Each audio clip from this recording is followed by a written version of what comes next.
Good morning, everyone. It's September 21st, 2019, 9 a.m. Welcome to our regular Hartmann Public Schools regular board meeting. I would like to call to order this regular board meeting of Hartmann Public Schools. We have 7 board members present. We have quorum. Do we have any public comment? All right. So our first action item is the consent agenda, which includes consider approval of previous board meeting minutes of August 24, 2019, consider approval and ratification of the minutes and of the actions of the academic committee meeting on September 13, 2019, consider approval and ratification of the minutes and of the actions of the finance committee meeting on September 13, 2019, and consider approval and ratification of the minutes and of the actions of the governance committee meeting on September 13, 2019, and approval of all HPS districts professional development minutes for a waiver with TA. Again, we will need only one motion to approve the consent agenda. You don't have to repeat all this item. You can just say, make a motion to approve consent agenda. Just a reminder, if you didn't check or didn't have time to go through it, the governance committee meeting minutes should include the latest version of what do we call it? Board member manual that includes for new board members onboarding information and all kind of useful information for existing and new board members. Also the bylaws, since Mary was not going to be here today, we did not bring it as an agenda item, but the next board meeting we will get it. I think she emailed it to everyone, the draft. Other than that, if there's any question, we can entertain, but this is consent agenda, so anyone ready to make a motion? I make a motion for approval of consent agenda. Second. Okay, seconded. So everyone in favor of approving consent agenda as presented, say aye. Aye. Aye. It's approved. All right. Hartmann Public Schools 2019 Accountability Summary.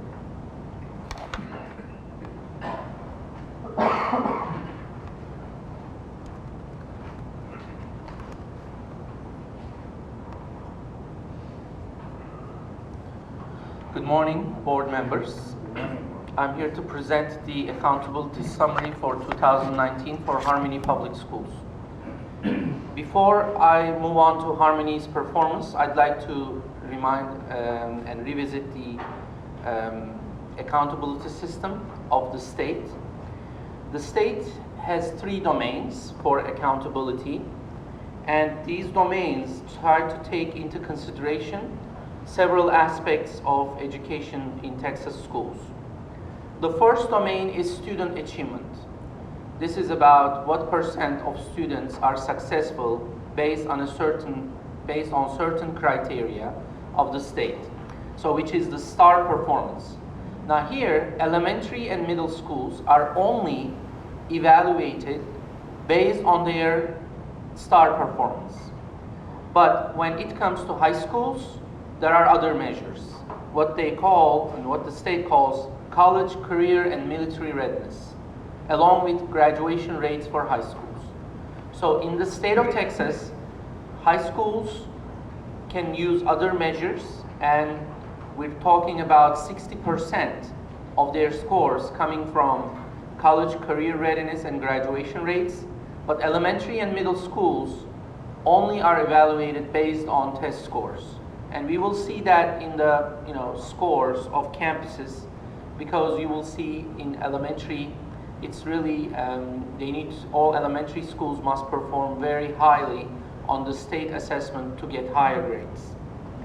Domain 2 is about school progress. This is about academic growth of students. So if your students learned more than a year's growth, or if they have had an additional contribution to their education, the state provides scores to the schools.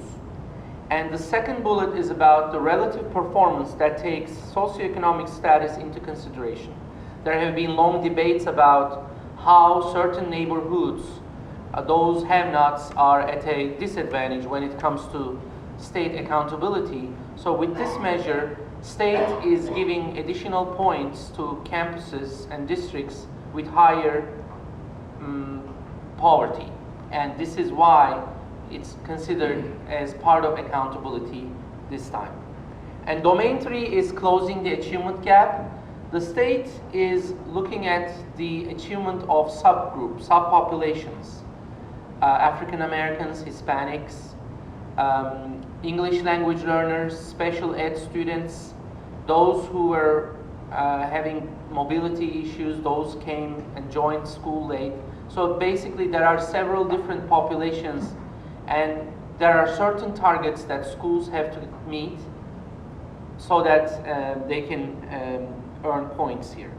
So all of these 3 domains, they have different averages, and in domain 2 and domain 1, the higher score has a 70% advantage, and domain 3 has a 30% weight when it comes to calculating. So this year was the first year TEA started awarding letter ratings to campuses. So the ratings are A, B, C, D, and F. It also awards distinctions to districts and campuses in the following areas: academic achievement in ELA, academic achievement in math, science, social studies, and then top 25% for academic growth and top 25% for closing the gaps and post-secondary readiness. Before the ratings were in existence, the distinctions were in place. The distinctions are still there, but they're not really as significant as the ratings now, because several of the people now look at the ratings. So this is basically a summary.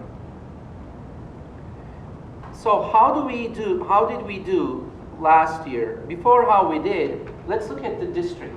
There are about 1,200 public and charter districts in the state. Can we turn off the lights?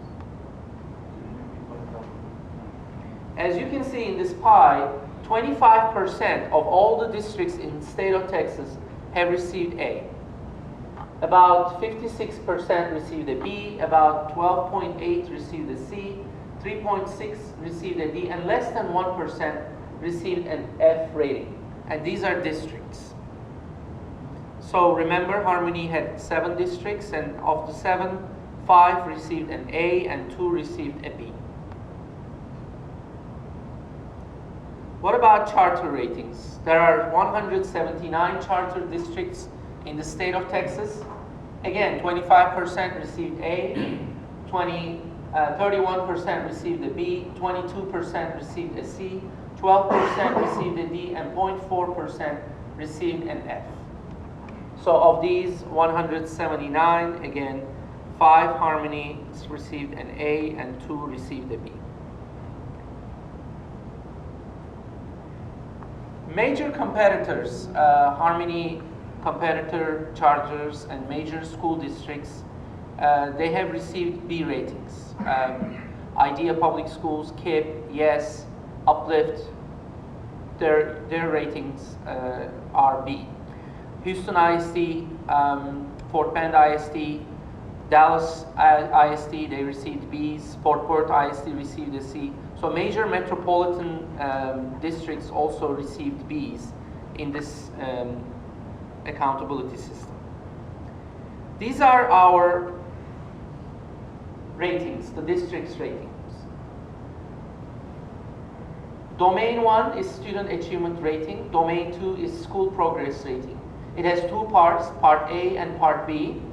So the higher, whichever is the higher number, is the rating for domain 2. So what the district does is, the district does take the higher of domain 1 and 2. This is 70% of the calculation of this scale score, and then 30% comes from domain 3, and it gives you the overall rating. So again, the higher of the part A, part B goes into domain 2. The higher of domain 1 and 2 is 70%, and domain 3 is 30%. There's also another another rule, which is if you have one campus, at least one campus, with an F or with a D rating, the district's highest score can be an 89 in that domain. So if you had an F or a D, the district would not be able to make an A. The highest would be an 89, which is a B. So Harmony School of Excellence, which is North Houston, is an A with a 93. Austin is a B with 89. And Austin does not have an F or a D.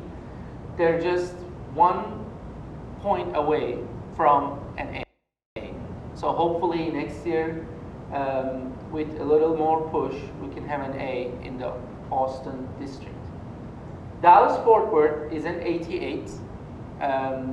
And you see these domains here, 89 and 86. Harmony, and again, it's 2 points away.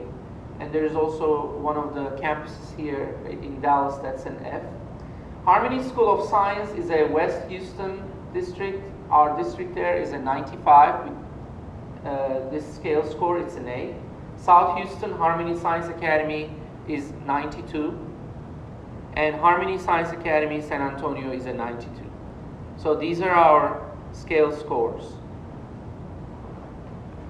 As you can see, our Bs are very close to an A, so hopefully in the next few years our aim is to have all of our school districts with A ratings. There is one designation that's given at the district level, which is post-secondary designation.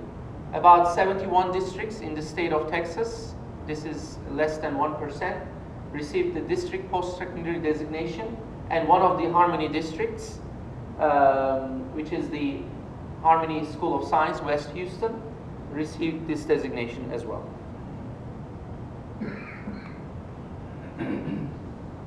Moving on to campuses.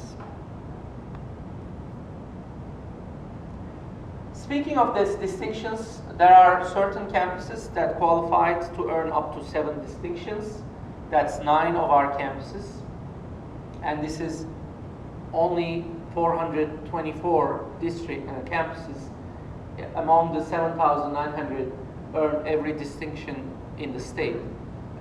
We are 9 out of that 424 group. These are our campus ratings. As you can see, we have 18 A's, 24 B's, 13 C's, no D's, and 1 F.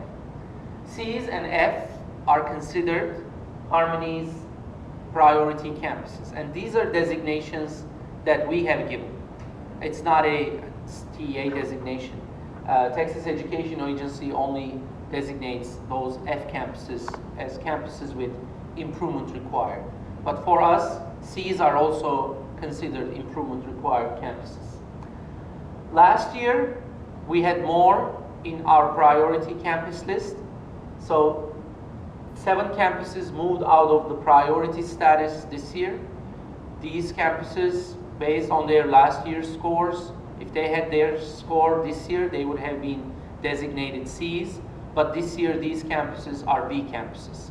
So basically, with focus and with improved work on campus, our statuses, ratings can move up.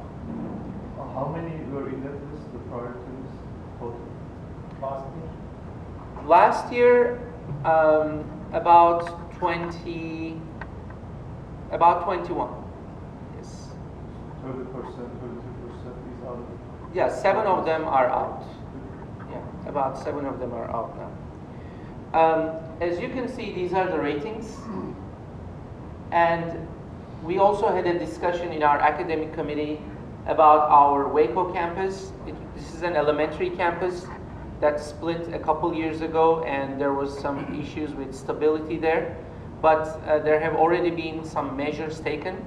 There is a new administration there, new principal, new assistant principal. We have interventions, we have more focus. Our area superintendent is there on a weekly basis, and our district office, central office, is going to be there for 2 days next month, in a couple weeks.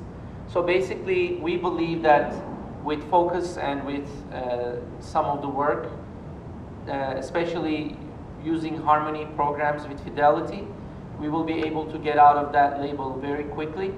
The state also is monitoring the efforts on that campus. Other than that, every district, every cluster is creating action plans on their C campuses, and these campuses we believe need to be improved as well. And there will be in the November meeting, we will submit the board the plan for the improvement, targeted improvement plan for the Waco campus. And we have 4 other campuses that have, they're not D campuses, but their domain, one of the domains is a D. So we still need to submit a plan for them as well. And those are mostly C campuses. So that will come to the November meeting as well. So basically, these are our results. And as you can see, every cluster has a couple C's that some of them have only one, some of them have none that they need to work on. And hopefully next year we will not have any F's, and all of us are working towards making sure that our students are served on that campus as well. Are these figures based on STAR results only? Yes, these are STAR results. And remember, in the high school, they also take into consideration graduation rates, college and career readiness, SAT, AP scores, dual credit, industry certification. There are several other that they have added this year. So as you could see, several of our C's are either elementaries or middle school. We don't have a C campus that's a high school because of that advantage.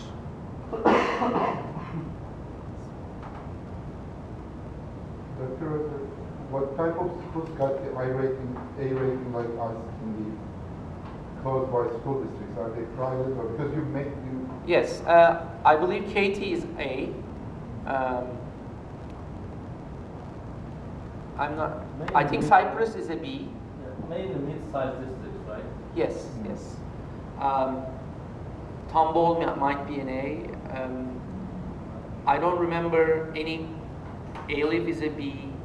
Houston ISD is a B. Fort Bend is a B. El Paso ISD, I believe, is a B. San Antonio is a B. I'm not aware. Austin ISD is a B. It's really hard because you have to have all of these, plus you cannot have any failing campuses or D campuses. Right. So if any of our clusters had any D campuses, that still, they wouldn't be making A's as districts as well. Could I request a copy of this sent to a copy of it? We have it in. Sure. This is on black, not black. Word? Yes. Board on track. I was just, I guess I missed it. I downloaded the packet. Maybe not this. I mean, we have the information, but I didn't see this one. Oh, it didn't. Isn't it? It's there. Okay, all right. It's a Word document. A Word? It's a Word document. Oh, okay, not a PDF. All right, thank you. So this year, everything included the poverty changes, like the. Yes. This includes that, right? Yes. How did that affect us? Like, do we have any idea? Like, is it I mean, we have the, our demographics, We have. income. Is it? We have some good examples where, as you can see here, I mean, most of our schools are above 60%, and several above 50%. As you can see, in some areas of high poverty, those campuses had B's. Laredo is a good example. Here in San Antonio, we have A in Laredo, we have a B, and we have a B. So we could have A's and B's with high poverty as well. But usually, I'm still thinking, especially our priority campuses with high poverty, once they have the programs, they make a B's, but they have to have excellent and great performance to make it to an A. Still, there are some measures where in the new accountability system, the haves might have a little bit more advantage, but this new system allows low socioeconomic status campuses to become Bs and As. Last year, one of our Austin campuses missed an A, and they were close to 90% free reduced lunch. So it is possible to make A's with this system. Is it the designation itself? Is it binary, like above economically disadvantaged or economic disadvantaged or not, or are there like high poverty, lower or moderate? Like are there? Is it yes or no? It's more like, for example, percentage? based on your poverty. Let's say both campuses had 50% of students passing. Okay. Campus A had 50% passing, Campus B had 50% passing. And then the state gives them a scale. So based on poverty, the Campus A, let's say they had 50% poverty, they could get a score of 50. But if the other campus had a poverty rate of 70, they could get a scale score of 70. So with similar scores, with the poverty you have, you get higher scores. So it's like a regression line. Okay, so They this give is- you higher points for additional poverty. So it's not binary. They use a weight, like kind of like a weight. Yes, more like a, I would say, coefficient. Okay. They'll give you more points. So, two questions. One is, do we have the numbers of the campuses that went from A to B and the campuses that went from B to C? You probably don't have it now, but I'm just wondering. We can find that out. That kind of activity? Uh-huh. Because, I mean, you got a lot of stuff going on in here. Exactly. So, just to be able to see the trends from maybe like the previous years of that, that's one question. The other But question. this is the first year of ABC, right? So Yes, this is the probably- first year. For But you can compare maybe the other metrics, but ABC is the first one. Yeah, okay. So, I mean, so if that was one question. The other question is, what kind of timeline, you have a timeline, you put all these things into place for the campuses to improve. So what is the timeline of your check-ins? Like, what is the requirement for them to be at a certain point, you know? Well, the first check-in actually, we just did that with fall-to-fall NWA map test, the results we got last week. We know how they improved from last fall to this fall with our current students. We have benchmark tests every 9 weeks, so that's another measure. We have a mock assessment in December. That's when we also see the percentage of passing. We have another one in February, but right now we have very frequent visits from clusters to campuses.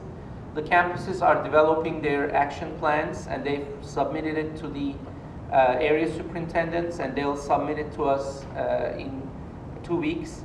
So basically they have made their plans, the interventionists are in place. Additional tutoring has started, Saturday school, after school, and we are checking that on a regular basis. Our first real assessment of this would be in December. But at the same time, mid-October will give us an idea about how they are doing, because we do our first 9-week benchmarks in math, ELA, science, and social studies. So those are some crucial checkpoints for us. And we also have anecdotal data. We have visits from clusters and the observations. If there is any issue with resources, budgets, and other things. And I think these are the meetings that are best to find them out. And those are happening right now. For the same question, I think it's a really good question in terms of having a timeline like for this is how you monitor it. Can we use, because this is a meeting, ABC, right? And it gives you a good measure. Can we use, and I remember like every year campuses, districts comes to present us the district improvement plan and campus improvement plan, and they have all kind of initiatives and part of the plan. Are we planning to have one of the major items like as a campus we are planning to go from C to B or A in 2 years, in 1 year. It's another goal, but it's like a big picture goal. Maybe we can incorporate that. And this could be one of them. Like they have a lot of goals, improving 85% or going from 60 to 80. But one of them could be going C, realistic, but yet a little bit achievable. But maybe we can have one of the goals as, and then we will know. Like in 2 years, we can check. Okay, it was in the campus improvement plan. 80% of campuses achieved their goal in terms of accountability rating, and the other 20 we can focus on. Maybe we can. Sure. The other, I have another question. So, do we do any kind of recognition for the campuses that have an A, like special recognition? And are we planning on any recognition for the campuses that are meeting your benchmarks? You know, for the whole school to participate, like the students to know that we're an A and this is really good, or the ones that are making the progress. And you know, it's not just the principals, it's not just the higher levels, but it's like the actual students are involved in this. Well, we have had a compensation bonus system where campuses that receive distinctions or they have had growth in their scores, we awarded teachers with bonuses, administrators with bonuses. This system, this grading system is new this year, and we have not updated our bonus system for that, so that's a good idea that we could revisit that. Other than that, we have sent some, messages congratulating them, but I think more can be done at campus level, and I think that's a great idea to have student awareness. I think we need to get the students involved. This is probably a con thing on marketing or something for the schools to know. The students need to be involved to be able to be engaged in wanting their campus to be an A or B or whatever. And the family, but it's more about, it's not so much of your job to do that. I mean, it's probably more of a con job to do, something to start to kind of program and recognition and hype, for the schools themselves to want to be, number one. So, great idea. I think we do similar things during STAR, right? The week of STAR, Spirit, we get to throw pies to the teachers, things like that. But after we get the accountability rating, the beginning of this year, maybe for the ones that improve, that could be a good motivation thing. Throw pies in the sky? No, not the campus. Board member. Central office, but in guest speakers. Whichever board member they want to. They have a lot of things start to motivate them, but this is a good idea. Like after, not just motivate them before, but after the achievement. So Dr. Ozer, maybe you want to talk a little bit about what we talked about in the academic meeting in terms of the flip side of what Daisy's mentioned. The schools that are actually having challenges could actually have access to the best practices Exactly. of the schools that are doing it well. We talked about, maybe you want to speak to that. Yeah, we also talked about in our last academic committee what we are doing about the accountability ratings. Those planning stages include best sharing practices as well. We have campuses that moved their scale scores from a 67 to an 82. We have campuses that really increased their student growth. And in every cluster, we have certain campuses that either utilized interventions or instructional rounds, or they had great team building on campus where everyone did tutoring with the students, one-on-one tutoring. So they are sharing those best practices with their colleagues, where we also have some principals mentoring some others with some of the achievements in their area. We had campuses that improved their career readiness scores, college readiness scores dramatically by creating a school culture, having meetings on a weekly basis. So these are also included, and we would like those campuses to tell us what they're doing in terms of mentoring teachers, coaching teachers, professional development, whether they have been observing the classrooms. So several of those professional learning communities getting together, finding solutions to certain problems. I think with the campus ratings, which is new this year, I'm seeing all of our administrators are on board, and they all aware of the urgency of the issue, and hopefully we will reduce the number of C's and we will not have an F next year.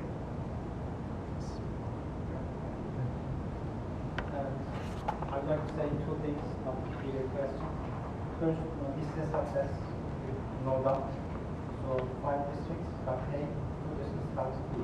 Wonderful, and thank you. And I'd like to thank everybody involved, all the admins, all the teachers, and everybody basically.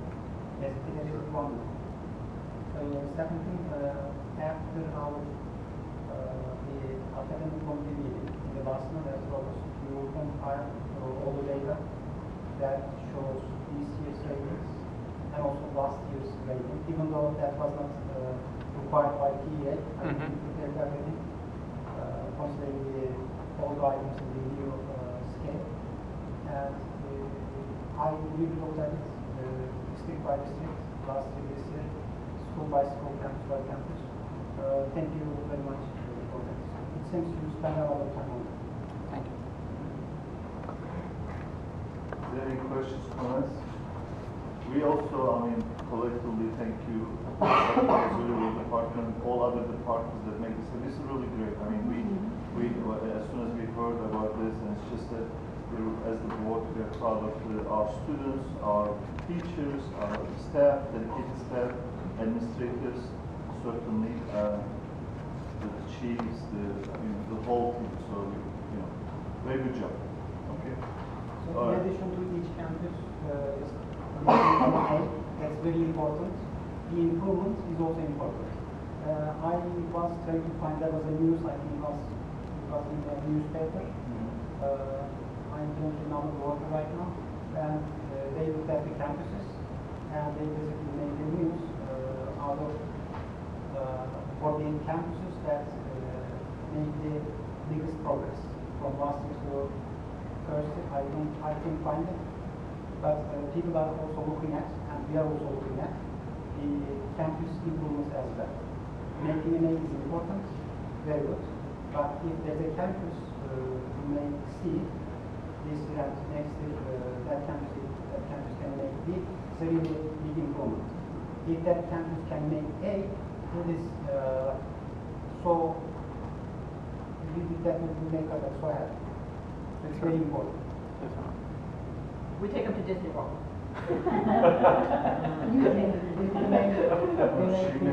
Daisies. Your companies. All right, good. Any other comments, suggestions? Thank you. Thank you, everyone. Yeah. All right. So the next item is consider approval of 2019-2020 Harmony Employee Education Program. Good morning. Good morning. Hey, we'd like to get your approval of our Heep program. And Heep stands for Harmony Employee Education Program. And as you might know, Harmony provides financial support to our employees for them to obtain their certifications in teaching, principalship, and superintendency, as well as tuition support in graduate degrees, in master's degrees. And we made a couple of minor updates in the manual for this year, and I just want you to take a look in the file that you have in front of you.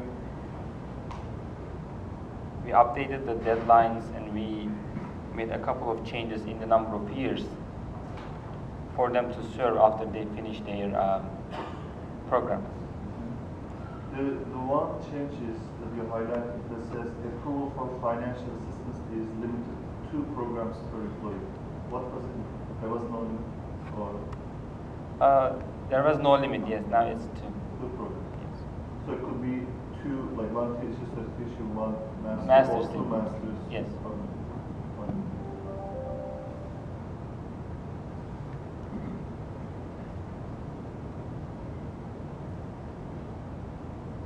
I think this is kind of more of an operations decision, and I don't see any concern. Yeah, feel free to make the motion. second. I second. Everyone in favor of approving the updates? This is update, right? This is not first time we approve. No, yeah, it's update. The approval of 2019-2020 Heep manual. Say aye. Aye. Aye. It's approved. Thank you. Thank you. All right. So 9:25 p.m. and we are done. Oh, no way. Yeah, I don't need a motion. One of the major items was going to be the bylaws, but since our general counsel, we changed the date, so she is not in town, but we'll visit that item next month. So with that, if there's any other comments, we can entertain, or we need a motion to adjourn the meeting. So moved. Second. Thank you. All right, so everyone in favor of adjourning the meeting, say aye. Aye. Meeting adjourned. Thank you very much, everyone.